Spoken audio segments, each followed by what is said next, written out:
I'll be making use of chocolate. Please use a good brand of chocolate. And I'm going to chop this in bits so that it's easier to melt. You could melt in a microwave for a few minutes, or you could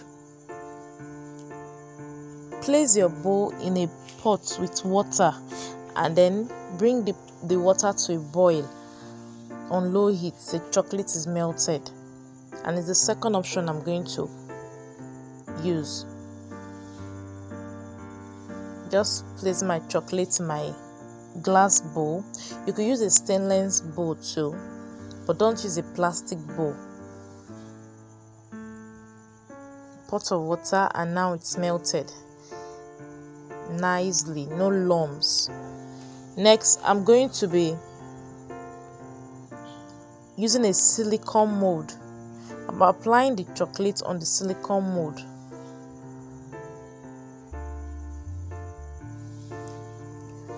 Make sure you fill it up well, depending on the design you are using. Fill up well.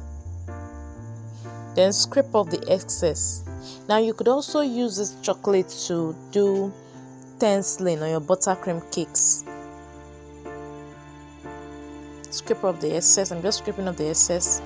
And I'm also going to do a chocolate sail on it.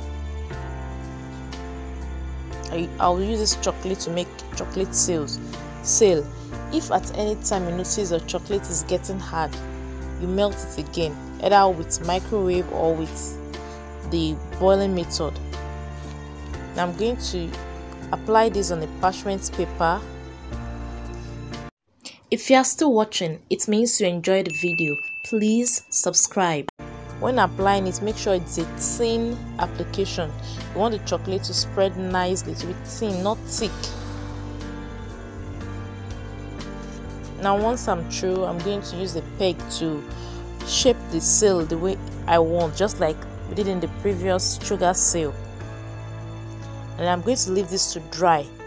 Don't keep in the fridge or in the freezer to dry on time, because if you are going to place it on a cake and you keep your chocolate sail or chocolate essence in the fridge or freezer, it's going to form condensation, and this is not too good for our own kind of weather.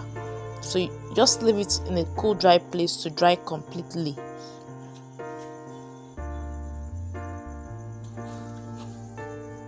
I'm going to leave it to dry.